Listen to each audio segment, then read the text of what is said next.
Oke, selamat siang. Saya tadinya nggak kepikiran buat mau lanjut jelasin materi hari ini sih. Cuman setelah saya pikir-pikir karena kita minggu depan mulai bahas case untuk yang komunikasi dalam IT. Jadi ya udah saya akhirnya saya memutuskan untuk jelasin yang untuk chapter 15 hari ini juga. Toh saya juga baru take video juga untuk yang kelas saya yang satunya. Oke, jadi bab 15, chapter 15, kita materinya tentang komunikasi melalui teknologi dan etika komunikasi menggunakan teknologi informasi. Jadi ini praktek berkomunikasi melalui TI pasti tiap hari kita lakukan ya. Ya mulai dari kita saling berkirim pesan melalui WhatsApp atau mungkin melalui email.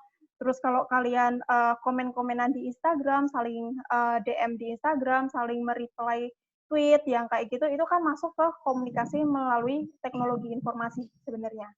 Dan karena ini adalah chapter penutup, saya sekalian mau ngomong terkait etika komunikasi menggunakan TI. Ini kan juga masuk ke case kita. Jadi ya udah saya pikir ini untuk pengantar sekalian gitu. Oke, dimulai dulu dari ini materinya udah dibahas di mana ya? Di APTI 1, di APTI 1 gitu ya? Ya, ini materinya kan udah dibahas di APTI 1, jadi saya singkat aja terkait komputer personal dan komunikasi bisnis, paling ke definisi aja sih. Oke, dari komputer personal dulu. Jadi komputer personal itu ya perangkat komputer yang hanya digunakan oleh pribadi itu. Jadi komputer personal atau bahasa Inggrisnya itu personal computer, PC. Jadi seperti komputer ya yang komputer kita pakai sehari-hari atau laptop yang kita pakai sehari-hari untuk mengolah data, untuk melakukan komunikasi itu adalah komputer personal. Ya, by the way kok saya di video itu jadi kelihatan kayak pakai piyama. Ini saya nggak pakai piyama ya. Ini tuh apa sih polo shirt gitu punya adik saya. Ini masih ada keterangannya. Oh, sorry. Nih, dulu les di GO. Jadi ini tuh memang polo shirt kayak gitu. Ya kayak gitulah. Ya udah sorry ya kalau bentuknya jadi kayak piyama, tapi saya tidak memakai piyama. Nah, jadi ini ada kaitannya penggunaan komputer personal di komunikasi bisnis, ini bisa menyebabkan yang namanya itu information overload. Information overload yang paling simpel deh. Kalau kalian tinggal WhatsApp kalian, tahu-tahu di WhatsApp grup itu komennya banyak banget. Kalian jadi bingung menelusuri ini bahas apa. Kok udah saling bersaut-sautan, terus mungkin kalian juga kadang bingung nyari nyari pesan yang penting itu yang mana. Itu contoh untuk yang information overload. Jadi information overload juga ini di dunia nyata juga sering terjadi sih. Misal kalian kuliah 3 SKS, dosennya nyerocos terus kayak gitu, kalian nggak ngerti dosennya bahas apa, kalian mau nanya, bahkan kalian pun nggak tahu yang mau ditanyakan itu apa, itu masuk ke information overload juga. Jadi kapasitas informasi yang diterima individu, yang diterima oleh orang itu melebihi dari apa yang bisa mereka proses.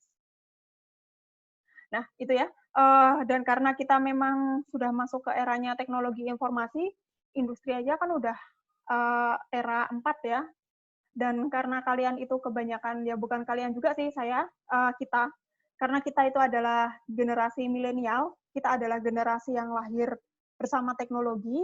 Jadi memang harusnya sih skill berkomunikasi melalui teknologi informasi itu udah kayak kemampuan fundamental untuk kita miliki.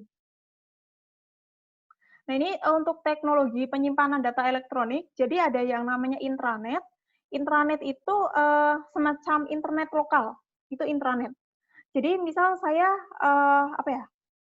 Misal saya mau menginfokan ke bagian operasional gitu, tapi pakai internet lokalnya UTY. Nah, itu adalah intranet. Jadi intranet itu dia hanya menghubungkan apa namanya?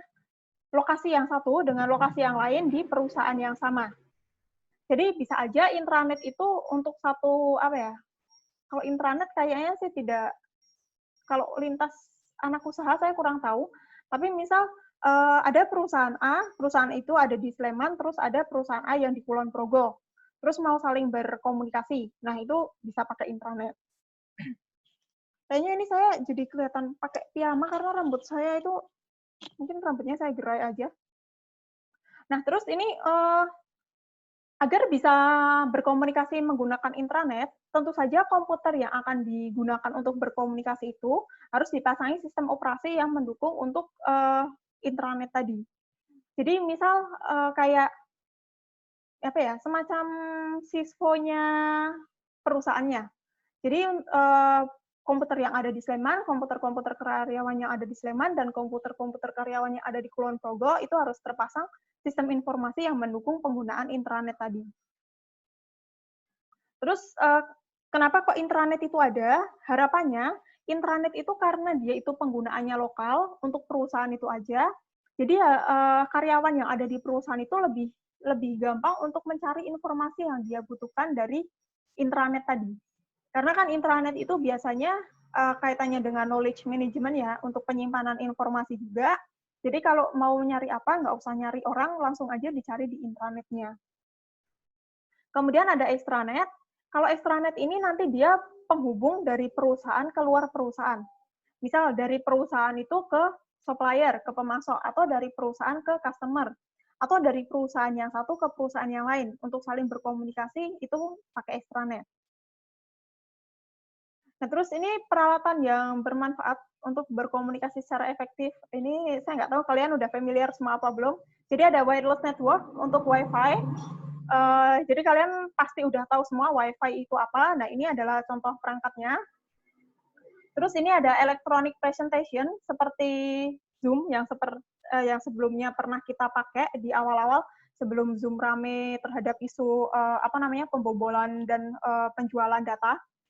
Terus ada juga Google Teams, tapi saya belum pernah nyoba ya, Google Classroom.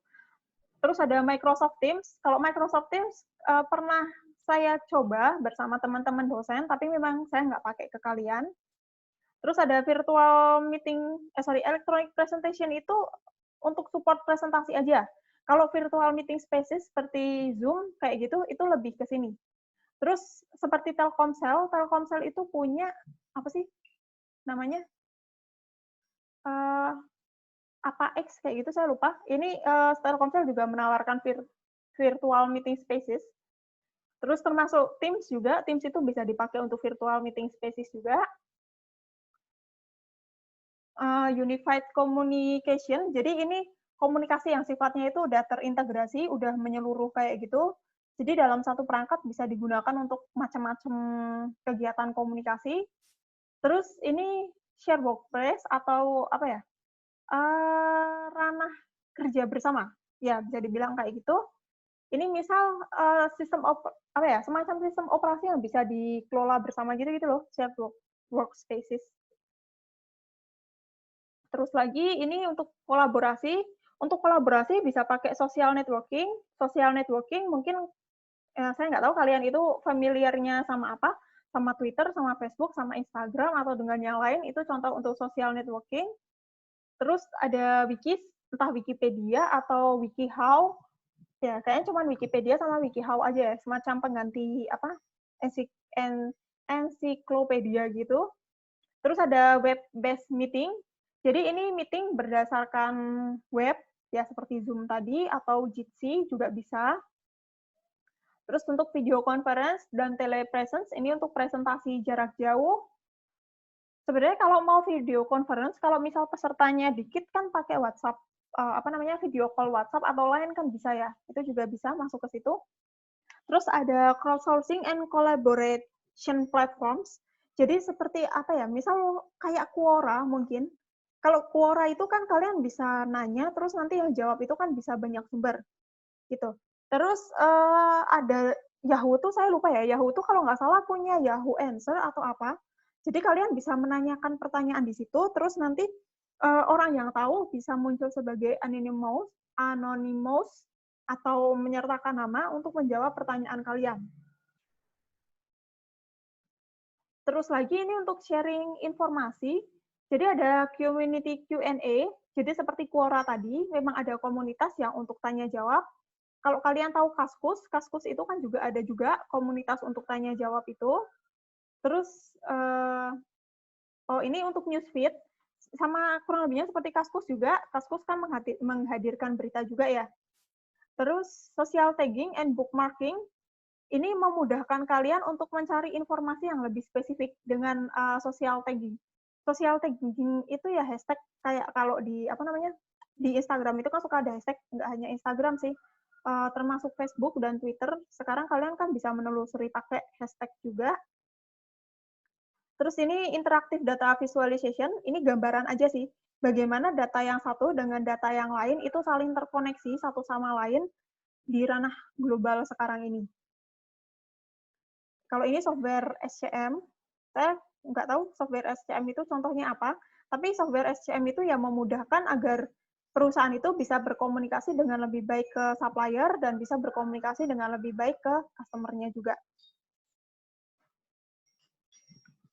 Terus ini untuk berinteraksi dengan konsumen, yang pertama podcast. Jadi saya mau cerita dikit tentang podcast. Podcast itu kan salah satu produknya Spotify. Dan saya itu sebenarnya tertarik untuk buat podcast, karena kan kadang ada mahasiswa suka ngerekam kalau dosennya jelasin gitu kan. Nah, saya tuh tertarik apakah saya bikin podcast gitu ya. Tapi endingnya saya udah bikin account podcast di apa ya, di Anchor ya, di Anchor. Saya udah bikin account di sana, tapi saya bingung caranya gimana. Saya udah trial sih, tapi akhirnya nggak jadi. Ya akhirnya untuk penjelasan ini, penjelasan pasca UTS ini, akhirnya ya udah pakai video gitu, tetap menyertakan video. Kalau podcast suara doang. Dan saya kenapa prefer podcast ya karena tadi itu. Kalau video kan ya namanya aja video, kalian kan akan makan kuota lebih banyak. Tapi kalau podcast pikir saya karena seperti radio kayak gitu, ya kalian bisa apa ya, bisa menghemat kuota. Apa tadi? Oh ya, terus ini online customer support. Jadi kalau online customer support jelas ya. Ini khusus untuk customer. Kalau misal mereka mau komplain kayak gitu, nah nanti komplainnya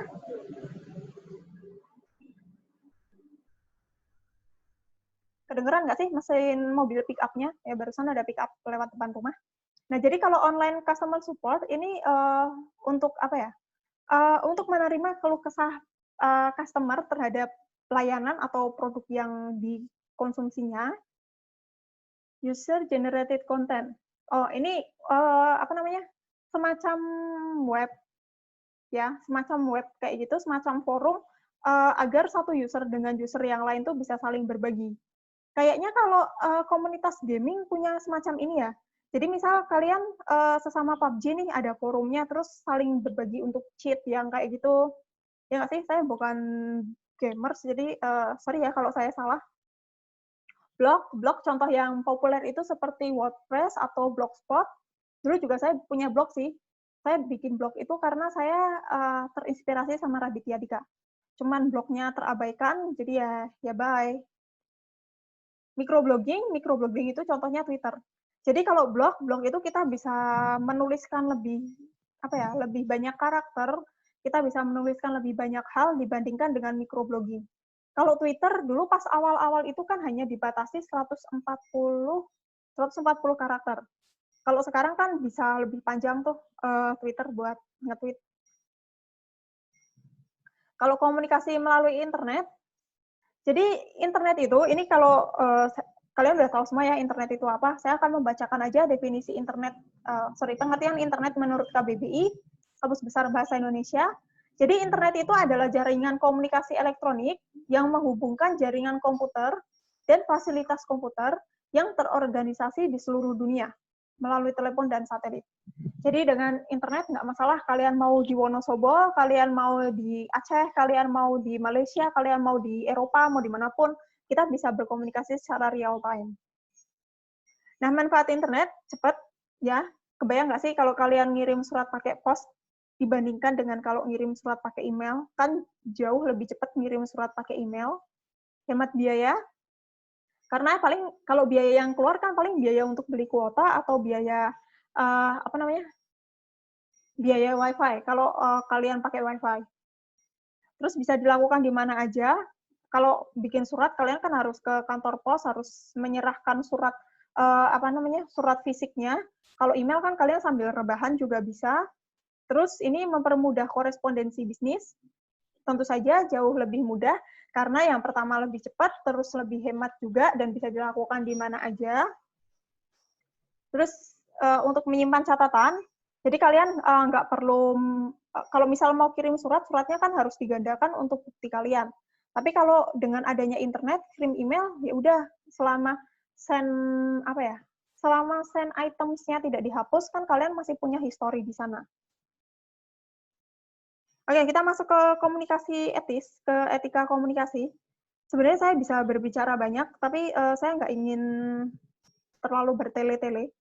Seperti yang udah saya jelasin di bisnis internasional ya berarti. Ya, saya berbicara etika di bisnis internasional, dan karena kalian itu juga sudah dapat etika bisnis juga di semester 2, jadi saya dikit aja, etika itu adalah personal beliefs, etika itu adalah keyakinan personal mengenai apa yang benar dan apa yang salah. Itulah kenapa, kalau menurut saya, kadang tuh mahasiswa tuh kok nggak punya etika gitu loh. Tapi saya tuh nggak paham, apakah mereka itu merasa tidak beretika atau tidak. Karena ya itu tadi, etika itu adalah personal beliefs, etika itu adalah keyakinan personal. Itulah kenapa kalau dalam berkomunikasi di medsos ya, kadang tuh suka ada orang yang kalau ngomong tuh ya seenak jidatnya dia. Saya tuh nggak tahu apakah dia hanya seperti itu di medsos atau memang seperti itu di dunia nyata. Karena ya itu tadi, apa yang menurut saya benar itu belum tentu benar menurut kalian. Begitu juga apa yang menurut kalian benar itu belum tentu benar menurut saya. Gitu. Karena itu adalah personal belief. Walaupun secara garis besar, secara umum, itu ada keyakinan-keyakinan personal yang dianut sama, biasanya ini untuk kelompok sosial yang sama. Ini ya, jadi yang dimaksud dengan komunikasi etis itu mencangkup semua informasi yang relevan, yang nyambung, terus benar dalam setiap arti, jadi tidak hoax, terus tidak menipu dengan cara apapun, tidak ada kebohongan publik. Kemarin kita menyinggung kebohongan publik di kelas C ya? Iya, kemarin saya pegang kelas C. Terus ini, komunikasi tidak etis itu kebalikan dari komunikasi etis. Jadi kalau komunikasi tidak etis itu dapat mendistorsi kebenaran atau manipulasi audiens dengan berbagai cara. Nanti kita akan membahas komunikasi tidak etis itu seperti apa. Udah kita bahas sih sebenarnya di grup WhatsApp ya. Yang pertama, plagiarism. Mungkin kalau kalian yang nomornya saya save dan sempat lihat status saya, jadi saya tuh sempat kesel banget ketika kalian itu ngerjain case yang pasca UTS itu hanya copy paste. Udah hanya copy paste, sumbernya tidak disertakan lagi. Itu saya mangkel banget, dan saya itu paling enggak senang dengan mahasiswa yang plagiarisme gitu loh. Tidak hanya plagiarisme ya, saya tuh juga tidak mentolerir mahasiswa saya yang nyontek kalau ujian. Jadi pada dasarnya saya itu tidak mentoleransi cheating, saya tidak mentoleransi kecurangan, termasuk plagiarisme. Jadi kalau kalian copy paste dari internet, sumbernya tidak disertakan, apalagi kalian ambil paper orang dan tinggal diganti cover dengan nama kalian, itu adalah plagiarisme. Dan itu tuh nggak etis sama sekali. Apalagi di kalangan institusi pendidikan. Jadi karena kalian anak kuliahan, pada dasarnya kalian itu adalah orang-orang yang terdidik loh. Jadi kalian itu jangan plagiasi kayak gitu. Cuman ya gimana ya, kalau ngomel-ngomel lewat medsos tuh nggak puas gitu loh. Harusnya kan kita ketemu terus kalian bisa saya kata-katain secara langsung kayak gitu, bisa saya omelin secara langsung biar kalian tuh paham seberapa tidak etisnya melakukan plagiasi. Dan ini jangan diterusin, karena kan nanti kalian itu bikin TA, entah itu skripsi, entah itu laporan magang, dan kalian itu juga nggak boleh plagiasi untuk TA. Jangankan TA level S1 ya, kalau kalian S3 dan ketahuan plagiasi, itu gelar akademik itu bisa dicabut loh. Dan itu bisa diperkarakan, plagiasi itu. Jadi jangan gitulah ya, ini kan kalian sudah mengenal etika dalam berkomunikasi, jadi jangan lagi-lagi kalian melakukan plagiasi. Terus ini menghilangkan informasi penting, jadi menghilangkan informasi penting, dipotong, ini ya kaitannya komunikasi tidak etis itu kan mendistorsi kebenaran. Nah, distorsi kebenaran ini bisa dilakukan dengan menghilangkan informasi penting. Gitu. Terus salah mengutip secara selektif. Jadi yang dikutip itu tidak nyambung. Kalian itu pernah nggak sih misal kayak berita COVID yang rame-rame ini. Misal saya tuh lupa statementnya Bapak siapa, kan sempat bilang bahwa pokoknya coronavirus itu nggak akan masuk di kita, kita santai aja, nggak akan terkena coronavirus. Kayaknya kurang lebih yang disoroti oleh media adalah itu. Padahal ketika saya menonton apa gitu, atau saya menonton channel YouTube-nya siapa, itu dijelaskan bahwa sebenarnya yang dikatakan itu nggak kayak gitu. Oh, apa Jojo Suherman ya? Iya, Jojo Suherman kalau nggak salah yang menyoroti itu. Jadi sebenarnya yang dikatakan itu bukan apa namanya? Bukan santai aja, enjoy aja menghadapi coronavirus. Tapi kita itu diminta agar selalu berpikir positif, agar tetap melakukan kegiatan seperti biasanya. Tapi yang dikutip itu hanya sepotong itu aja. Terus jadi kayak sempet rame gitu kan. Kayaknya kalian harusnya sih tahu, karena kan ini heboh banget. Terus salah interpretasi angka, jangankan kata-kata ya, angka itu kan kalau kurang koma atau kurang 1 digit, itu kan maknanya bisa beda banget, gitu. Jadi kalau salah interpretasi angka, kalau kalian salah dan hanya untuk konsumsi kalian sih nggak apa-apa.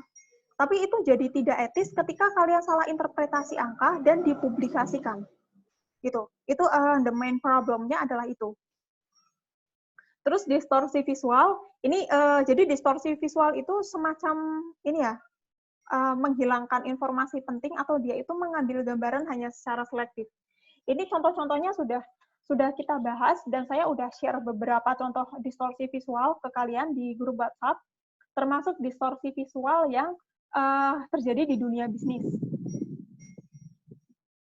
Terus ini gagal menghargai privasi atau kebutuhan keamanan informasi. Mungkin kalau kalian tahu nggak sih awal-awal sebelum Deddy Corbuzier itu go public dengan pacarnya yang sekarang udah jadi tunangan sih, sebelum go public dengan Sabrina Khairunisa, kan Lambe Turah itu sempat dapat DM dari followersnya mempublikasikan postingan Sabrina.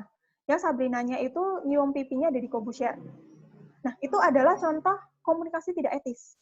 Padahal Sabrina Khairunisa itu kan dia itu private ya, di private Instagramnya, dan Deddy waktu itu marah banget, saya inget banget, dia itu sampai menghabiskan dana, dia itu bilang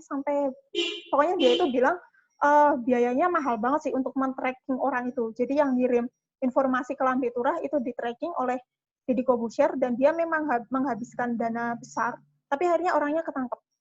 Nah, contoh gagal menghargai privasi itu adalah seperti itu.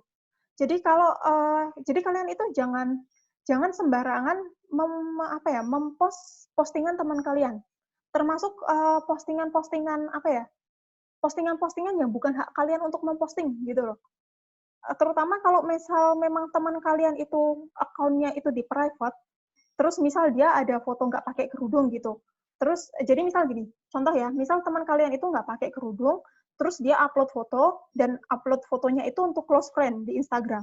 Tapi sama kalian capture dan kalian sebarkan. Itu adalah contoh menghargai privasi.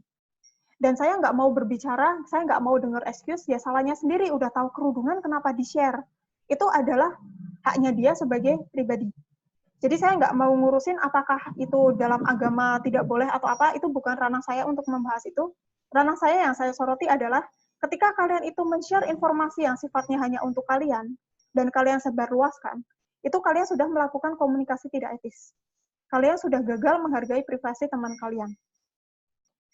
Jadi jangan sembarangan men-share, apalagi kalau itu bukan hak kalian untuk nge-share. Terus ini adalah etika menggunakan media sosial. Jadi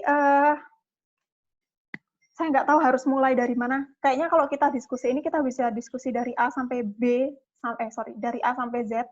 Intinya sih kalian itu harus paham bahwa dalam bermedia sosial, dalam pakai internet, dalam berkomunikasi melalui IT, itu diatur oleh undang-undang di Indonesia.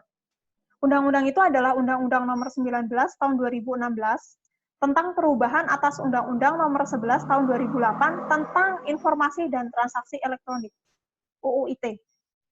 Ya, jadi kalian hati-hati. Mungkin kalian kalau nyebar gambar porno menurut kalian lucu, tapi itu sebenarnya itu melanggar undang-undang. Jadi kalian itu jangan hanya sebatas mengeluarkan excuse, ini banyak dilakukan oleh orang-orang kok. Benar itu benar. Kalau salah ya salah. Walaupun yang melakukan kebenaran itu hanya satu orang, itu tetap benar. Tapi kalau itu adalah hal yang salah, walaupun hal yang salah itu dilakukan oleh 10 orang, itu tetap salah. Jadi kalian jangan pakai excuse karena itu dilakukan banyak orang terus benar, that's not how it works. Dan yang seperti udah saya seperti yang udah saya himbau ke kalian di grup, bahwa punya account di media sosial itu seperti kalian punya rumah di perkampungan. Terserah kalian, mau rumah kalian kotor, mau rumah kalian dicat warna hijau, mau rumah kalian itu pakai kayu, itu terserah kalian. Selama tidak mengganggu masyarakat sekitar. Tapi kalau kalian udah teriak-teriak, misal kalian punya peliharaan, punya ayam kalian ganggu tetangga kalian. Nah, itu kan akhirnya kalian nggak bisa lagi terus bilang, ya biarin sih rumah-rumah gue. Nggak kayak gitu. Kalau pakai medsos itu ada etikanya. Ya sama ketika kita berkomunikasi secara konvensional, ketika kita berhubungan dengan masyarakat sekitar, itu juga ada etikanya kan. Nah, silakan kalian itu kalau mau ngomong di medsos, dipikir dulu. Apakah kalian berani mengatakan hal itu kalau di dunia nyata? Kalau kalian nggak berani mengatakan itu di dunia nyata, ya udah kalian nggak usah mengungkapkan itu di medsos. Gitu. Ya, karena memang saya tuh sebenarnya concern saya tuh lebih ke khawatir ke kalian gitu loh. Karena mungkin bagi kalian itu lucu-lucuan. Kalian mungkin tahu ya bahwa banyak banyak orang ketangkep, orang keciduk, terus hanya sekedar minta maaf, dan mereka itu hanya bilang, iya maaf saya iseng. Itu nggak kayak gitu. Karena memang iseng itu kan ada batasnya. Dan aduh, pokoknya saya tuh lebih ke worry sih sebenarnya kalau kalian ada posting-posting apa yang berbau provokatif, yang berbau fitnah, yang berbau pornografi, itu tuh saya tuh sebenarnya lebih worry. Karena itu tuh diawasi, itu tuh diatur dalam undang-undang ITE. Jadi ya memang akhirnya balik lagi ke kalian sebagai yang punya account, ya terserah kalian lah. Ya harapan saya sih kalian udah lebih bijak karena kan kalian anak kuliahan, udah bukan anak kemarin sore lagi. Terus ini ya, dalam Undang-Undang ITE, untuk bermedsos itu diatur khusus di 5 pasal, mulai pasal 27 hingga pasal 30. Ini, mungkin bisa kalian baca sendiri atau kalian mau gimana? Intinya ini ya, ini pasal 27, ini kaitannya dengan tidak boleh sembarangan menginformasikan menginfokan sesuatu ke publik, apalagi kalau itu melanggar kesusilaan, terus mengandung muatan perjudian, termasuk yang bernada penghinaan atau pencemaran nama baik, termasuk kalau sifatnya pemerasan. Memeras di dunia nyata aja kan nggak boleh, apalagi di dunia maya. Gitu ya. Terus memfitnah di dunia nyata kan juga nggak boleh. Jadi jangan memfitnah di dunia maya juga. Judi juga dilarang, itu tindakan kriminal. Melanggar kesusilaan juga nggak boleh. Jadi yang nggak boleh di dunia nyata, itu ya jangan dilakukan di medsos. Terus ini kaitannya dengan hoax, jadi kita nggak boleh menyebar hoax, terus kita nggak boleh memberikan komentar atau memberikan tanggapan yang sifatnya itu mendiskreditkan golongan tertentu. Jadi kita nggak boleh komentar sara. Jadi kita nggak boleh komentar dengan bawa-bawa suku, oh dasar suku A, oh dasar agama ini. Itu nggak boleh. Terus ini kaitannya dengan ancaman. Jadi kalian jangan ngancam di medsos, terus jangan termasuk, saya nggak tahu ya, itu tuh ada di kalian atau tidak. Mungkin kalian beberapa kan juga tahu case orang pacaran, selama pacaran itu ngirim foto nude, ngirim foto telanjang yang kayak gitu, terus pas udah putus, mantannya itu ngancam akan menyebarluaskan. Itu diatur dalam ITE, dan itu nggak boleh, yang kayak gitu. Tindakan kriminal sih, dan kok saya tuh prihatin banget, kayak orang nggak pernah mengenyam pendidikan sama sekali gitu loh, pakai ngancam-ngancam dengan hal yang asusila kayak gitu. Terus ini termasuk ini ya, mengakses komputer atau sistem orang, ngebobol informasi, ngebobol akun orang, itu nggak boleh. Terus lagi, ini kalau yang tindakan melawan hukum, untuk mengakses, itu juga nggak boleh. Ini kayak untuk dapat informasi tertentu, jadi kalau mau dapat informasi tertentu atau dokumen tertentu, itu nggak boleh kalau memang bukan haknya kalian untuk mengakses itu. Jadi termasuk apa ya? Mungkin termasuk surat. Kalau saya itu agak prihatin gitu loh, dan agak amazed sih sama kalian. Kok kalian itu kadang mahasiswa tuh sering dapat info itu lebih cepat dari dosen. Saya nggak tahu infonya itu dari mana. Dan saya tuh paling surprise ketika kalian itu dapat surat yang ditujukan untuk dosen. Kok bisa-bisanya surat untuk dosen itu diterima oleh mahasiswa? Dan bisa-bisanya mahasiswa itu udah nerima pakai acara share lagi. Itu. Jadi jangan dibiasakan ya, kalau itu bukan sesuatu untuk kalian, ya udah itu nggak usah kalian sebarluaskan. Kalau kalian dapat info, ya udah infonya di-keep untuk kalian aja. Terus ini kaitannya dengan hacker dan cracker yang sempat dibahas di kelas C ya, yang sama Mas Ading, sama Mas Aul dan Mbak Devia.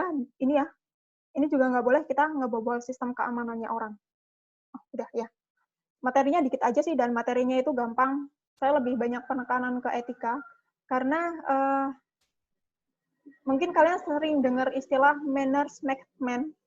Jadi attitude itu adalah cerminan kalian secara keseluruhan. Jadi silahkan, saya tidak mau munafik ya, saya itu juga bukan pribadi yang sempurna, saya itu bukan pribadi dengan etika yang baik.